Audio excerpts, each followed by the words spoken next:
Hi class. Today is day 2 of our practice cup. The consistency of our cup should be about leather hard today. That means it's ready to start considering the craftsmanship. This is all of the things that make our cup well made and look intentional and considered. The 3 things we're going to be looking at today are the rim, the bottom, and the surface of the cup. So we're going to refine those things to make it look really intentional and very functional. First, I'm going to take my cup out of the bag. I have it wrapped up so that it can dry slowly, and now it is leather hard. When I look at the surface right now, I can see there's a lot of really unintentional parts to my cup. When I look at the rim, I can see that it's uneven and it's just not consistent in its shape all the way around. Same thing for the bottom. I can see little marks. I can see where I scored here and attached that foot ring. All of these things I need to clean up today now that the cup has firmed up a little bit. So first thing I'm going to start with is the rim. If you notice that your rim is uneven, you can take this tool called the Sureform tool. And what this does is it will make the surface level. So I'm going to start by that. It's kind of like a cheese grater. I'm going around and kind of leveling out the surface. Now this is great to make it level. However, it does create this really sharp edge, and if I imagine drinking out of this cup, I think that would be really uncomfortable to have all these sharp, bumpy edges.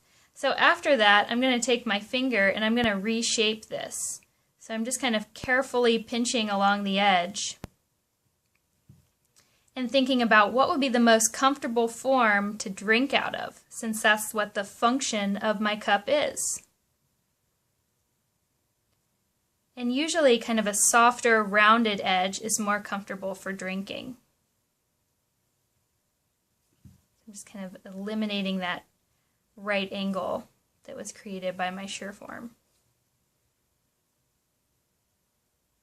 Now it's important to remember that the Sureform only works when the clay is leather hard. If you try to do it too soon, it's just going to gunk up and it won't work like this. Okay, so my rim is looking a lot more consistent now. Kind of pinching any spots that I think look like a little bit thicker than the rest of it. Trying to get it perfectly round.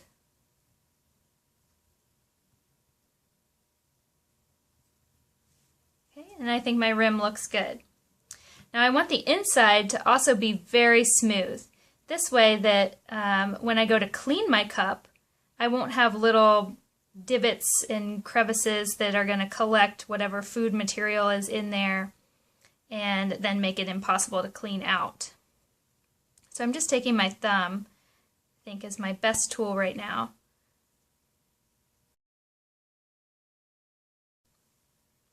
Okay, then on the outside, I'm also looking at this texture and thinking that it doesn't look intentional. So I could also make this smooth.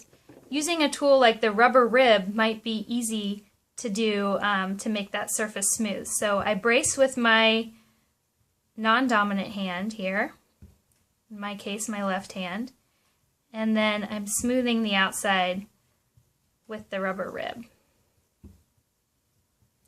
Now smooth is not the only texture that you could put on your cup on the outside.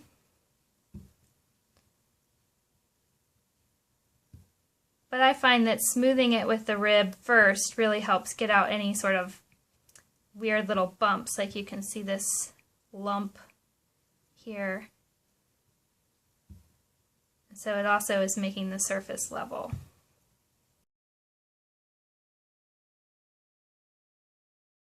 Now that the outside of the surface is consistent, now I can think maybe I don't want it to be just a smooth texture. So I can really use any tool to add on to a texture here. For example, maybe I'm going to create a little pattern with the end of this needle tool.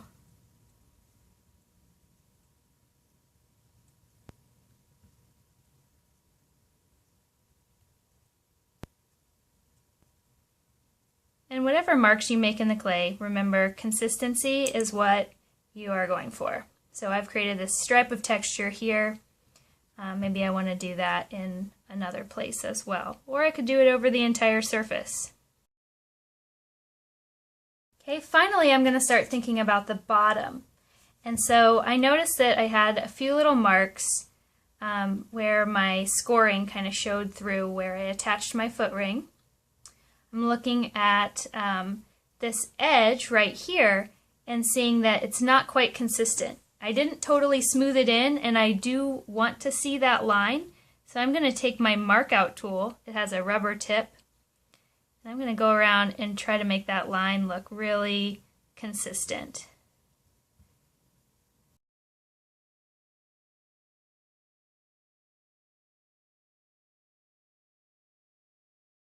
Just like with our Sureform tool, the mark out tool really only works when the clay is leather hard. So you're going to want to wait till the second or third day before you use that tool. Okay, now I'm going to do the same thing I did to the foot ring that I did to the rim. I'm just going to try to make it look really nice and consistent by pinching a little bit more carefully, smoothing it, and then taking my mark out tool to kind of redefine this edge.